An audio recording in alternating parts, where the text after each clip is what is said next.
नमस्कार दोस्तों, stock movers में आपका स्वागत है। दोस्तों, आप हमारे चैनल पे नए हैं तो हमारे चैनल को सब्सक्राइब एंड बेल आइकन को हिट जरूर कर लें। आज हम बात करेंगे सूर्योदय स्मॉल फाइनेंस बैंक के बारे में। इस कंपनी की अगर मैं बात करूं, इस बैंक की बात करूं तो ये एक स्मॉल फाइनेंस बैंक है। ऐसे में देखा जाए तो ये लगातार इस स्टॉक में अपने को तेज़ी देखने को मिली। आज भी अगर मैं बात करूँ तो लगभग नियर अबाउट एक कंपनी 10% के आसपास भागी थी। फिर आप सभी लोगों को जो है कि प्रॉफिट बुकिंग मतलब इंटरडे हाई ये होता है, उसमें देखा है तो कुछ जो है कि प्रॉफिट बुकिंग में फिर भी 7 से 8% स्टॉक में आज के दिन तेज़ी देखने को मिली है। हालांकि दोस्तों इस स्टॉक में लगातार तेज़ी अपने को देखने को मिल रही है। बहुत सारे इन्वेस्टर को अभी क्या लगता है दोस्तों कि ये कंपनी मल्टी बैगर आने वाले समय बन सकता है, तो क्या अभी इस स्टॉक को बाइंग करना चाहिए या नहीं करना चाहिए। हालांकि एक डिस्क्लेमर देना चाहते हैं कि जिनको भी ये कंपनी लग रही है कि मल्टी बैगर बनेगा या लगातार जो तेज़ी देख करके वो बाइंग करना चाहते हैं, उनसे बताना चाहते हैं कि ऑलरेडी इस स्टॉक में बहुत सारे इन्वेस्टर जब कंपनी का IPO आया था उसके बाद से देखा जाए या उसके पहले की बात करें तो फंसे हुए हैं। तो जो भी इन्वेस्टर इस स्टॉक को बाइंग करना चाहते हैं, जो लोग फंसे हैं, हम उनसे रिलेटेड आगे डिस्कस करेंगे। आगे सूर्योदय स्मॉल फाइनेंस बैंक के ऊपर जैसा कि आप देख सकते हैं, सबसे पहले अगर मैं इस कंपनी की बात करूँ तो आज के दिन इस स्टॉक में लगभग 7.5% की तेज़ी देखने को मिली। अगर मैं इसको यहाँ से यहाँ तक कैलकुलेट करूँ तो आप कह सकते हैं कि ऑलमोस्ट ये कंपनी 10% के आसपास तेज़ी दिखाए। जैसा कि आप देखेंगे तो इंटरडे हाई की बात करें तो लगभग आप मतलब आज का जो हाई है 215 रुपये का देखने को मिलता है। लो की अगर मैं बात करूँ तो 194 रुपये के आसपास देखने को मिलता है। यही आप अगर हाई देखेंगे जो 52 वीक हाई है दोस्तों, ऑल टाइम हाई। अगर जो भी रिटेलर इस स्टॉक को बाइंग करना चाहते हैं, सबसे पहले अगर इसके आप मैक्सिमम चार्ट पैटर्न देखेंगे तो आज भी कंपनी लगभग 25% डाउन है। ये भी कंपनी जस्ट अभी भी मार्केट में आई हुई कंपनी, 300 रुपये के आसपास इस कंपनी का मतलब जो लिस्टिंग प्राइस की अगर मैं बात करूँ तो 250-300 रुपये के आसपास देखने को मिला था। हालांकि दोस्तों बहुत सारे इस स्टॉक में पहले से भी फंसे हैं। एक इंपॉर्टेंट पॉइंट दोस्तों और भी हम बताना चाहते, देखिए जो इन्वेस्टर बाइंग करना चाहते हैं सबसे पहले उनके लिए मैं बता देता हूं। हालांकि कुछ और भी पॉइंट्स हैं तो हम उसको कवर करेंगे आगे, लेकिन हाँ सबसे पहले अगर मैं बात करूं तो ये जो आपको गिरावट देखने को मिल रही है ये 50% की है। ऑलमोस्ट आप कह सकते हैं 50%। आप इसको जाके भी कैलकुलेट कर सकते हैं। वापस अगर जो आप देखेंगे छोटी सी तेज़ी आने के बाद वापस जो गिरावट होती है फिर से अगेन 50% का है। वापस थोड़ी सी तेज़ी आती है, फिर वापस कह सकते हैं कि आप 50% की गिरावट देखने को मिलती है। कहने का अर्थ है ये दोस्तों कि इस स्टॉक में जिस टाइम पे गिरावट होगी उस टाइम पे जैसा मतलब एक micro cap small cap type की कंपनियों में या मीडियम मतलब कि आप कह सकते हैं कि इस टाइप की जो कंपनियां दोस्तों लगभग 2200 करोड़ का इस कंपनी का मार्केट कैप देखने को मिल जाता है, तो गिरावट लगभग 50% आप पकड़ के चल सकते हैं। हालांकि दोस्तों जो लगातार तेज़ी की बात है, बहुत सारे इन्वेस्टर तेज़ी को देख करके बाइंग करना चाहते हैं। सबसे पहले अगर आप 5 दिन के चार्ट को देखेंगे तो 15% के आसपास तेज़ी है। यहाँ पे 1 महीने की बात करो तो लगभग 30% है। 6 महीने के चार्ट को देखेंगे तो वही 26% के आसपास तेज़ी निकल के आ जाएगी। यहाँ पे भी अगर आप ऑलमोस्ट इसको कैलकुलेट करेंगे दोस्तों तो यहाँ पे छोटी मोटी तेज़ी या फ्लैट कारोबार करने के बाद स्टॉक में गिरावट ही देखने को मिलती है। अगर इसको मैं थोड़ा सा रफली कैलकुलेट करूँ तो आप कह सकते हैं मतलब 50 तो नहीं कर सकते, फिर भी 25 से 30% के आसपास कंपनी में गिरावट देखने को मिली थी। इस चीज़ को भी आपको नोट करके चलना है। कुछ लोग कहेंगे तो फिर इस स्टॉक में तेज़ी की में देखिए दोस्तों, जो भी तेज़ी देखने को मिल रही है आपको मतलब कि एक रिसेंट की तेज़ी देखने को मिलेगी। तो कंपनी के नंबर्स की अगर मैं बात करूँ तो अभी तक देखिए होता क्या है कि एक इंपॉर्टेंट पॉइंट मैं बताना चाहता हूँ। बहुत सारे इन्वेस्टर को मतलब जो नए होंगे उनको नहीं मालूम होगा। एक आप अगर बिजनेस करते हैं, उस बिजनेस में किसी समय में आप मान लीजिए कि मैं एग्जांपल ले रहा हूँ 10 करोड़ का मतलब आप रेवेन्यू जनरेट करते हैं, या ऑलमोस्ट आप कह सकते हैं कि 100 करोड़ का रेवेन्यू जनरेट करते हैं, 10 करोड़ का प्रॉफिट निकालते हैं।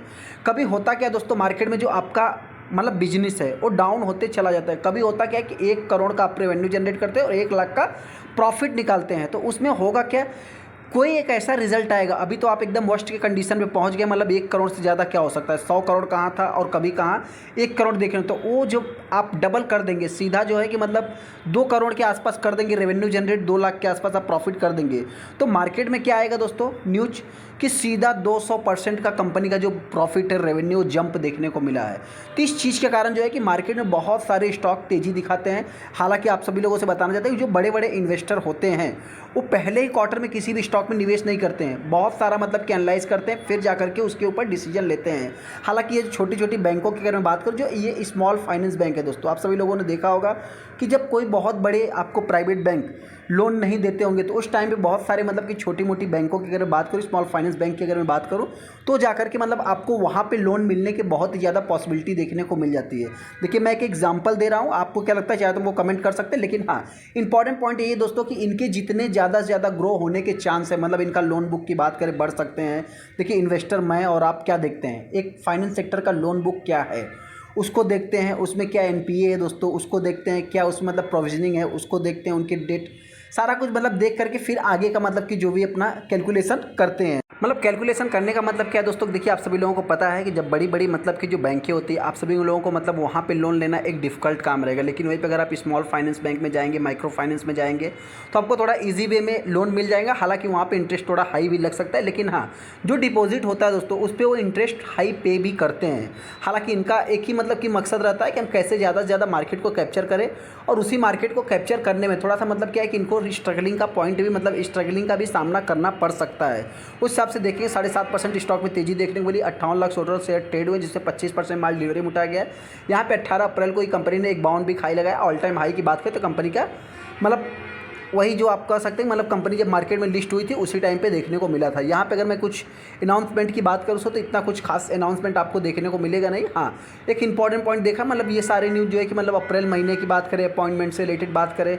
हालांकि जो मतलब कि एक फाइनेंस सेक्टर भी दोस्तों इनके मतलब कि क्रूशल की पर्सन की अगर मैं बात करूँ, नॉन एग्जीक्यूटिव इंडिपेंडेंट डायरेक्ट की अगर मैं बात करूँ, जो कि बैंक WEF की वर्ल्ड इकोनॉमिक फोरम की अगर मैं बात करूँ तो दीपक को, जो कि दीपक कुमार शर्मा को, जो कि नॉन एग्जीक्यूटिव इंडिपेंडेंस डायरेक्टर के तौर पे जो कि मतलब अपॉइंटमेंट किया है। ये तो न्यूज़ आपको 11 अप्रैल का ही देखने को मिल जाएगा। हालांकि एक इंपॉर्टेंट पॉइंट की अगर मैं बात करूँ, देखिए यहाँ पे जो मतलब कि शेयर होल्डिंग पैटर्न की बात करेंगे तो यहाँ पे देखिए एक फाइनेंस सेक्टर है। फाइनेंस सेक्टर में अगर आप RBI के रेगुलेशन में आते हैं तो उसमें आपको मतलब 30% या 26% के आसपास कुछ स्टेक रखना पड़ता है, या उसके नीचे भी रखना पड़ता है। तो उस हिसाब से देखा है तो मतलब एक शेयर होल्डिंग पैटर्न प्रमोटर का डिसेंट देखने को मिल रहा है। FIs की बात करें तो उनके पास भी एक फ्लैट कारोबार करते हुए दिख रहा है। हालांकि यहाँ पे अगर मैं DIs की बात करूँ, DIs ने प्रॉफिट बुकिंग किया है और लगातार आप कह सकते हैं कि 4 क्वार्टर से वो प्रॉफिट बुकिंग करते जा रहे हैं। इस चीज़ को आपको नोट करके चलना है। मतलब कहने का अर्थ क्या दोस्तों, कंपनी जस्ट जून 2021 से मार्केट में लिस्ट होती है। उसके पहले DIs के पास 28% का स्टेक था, जो कि अगर आप देखेंगे तो FIs और DIs के पास अभी कितना हो गया, सीधा आधा। मतलब FIs ने तो बहुत ज़्यादा बेच दिया है। हालांकि DIs की बात करें मतलब सीधा आधा हो गए हैं। इस चीज़ को भी आपको नोट करके चलना है। और वहीं पे पब्लिक की अगर मैं बात करूँ तो पब्लिक ने सेलिंग किया है, मतलब पब्लिक ने बाइंग किया है दोस्तों, माफ़ करना। सेकंड, जो भी रिटेस्टर इस स्टॉक को बाइंग करना चाहते हैं तो सबसे पहले तो आप इस कॉलम को नोट कर सकते हैं कि यहाँ पे आपको 0.0 देखने को मिलेगा। इंडस्ट्री में लगभग 45% के आसपास मार्केट में मतलब कि इनका जो भी शेयर होल्डिंग पैटर्न है दोस्तों प्रमोटर ने प्लेज किया है।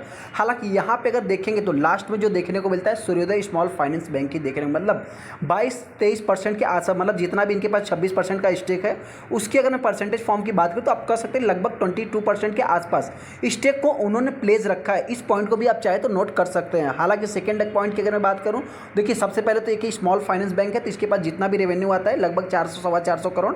हालांकि हर क्वार्टर की मैं बात कर रहा हूं, वहीं पे अगर आप देखने जाएंगे मतलब कह सकते हैं 2000-1500 करोड़ के आसपास आते हुए दिख जाएगा। PNL की अगर मैं बात करूं, यहाँ पे अगर NPA देखेंगे दोस्तों, सबसे इंपॉर्टेंट पॉइंट क्या है कि अभी जो इन्वेस्टर होते हैं आपके NPA कैसे हैं, देख सकते हैं कितना 4%, 3%, मतलब ये थोड़ा सा डाउन ट्रेंड में है। हालांकि इस क्वार्टर में क्वार्टर ऑन क्वार्टर बेसिस पे बढ़ते हुए दिखे थे। इस चीज़ को आप चाहे तो नोट कर सकते हैं। और वहीं पे अगर आप देखेंगे मतलब कि ईयर ऑन ईयर बेसिस पे डाउन थे, हालांकि क्वार्टर ऑन क्वार्टर बेसिस पे बढ़ते हुए दिखे थे। नेट NPA की अगर मैं बात करूं तो भी देखा जाए तो मतलब एक डाउन डायरेक्शन में ही है। लेकिन आपसे बताना चाहते हैं मतलब बहुत हैवी 1% मतलब क्या है दोस्तों, एक छोटी सी बैंक का 1%, 1.5% का NPA देखने को मिलता है।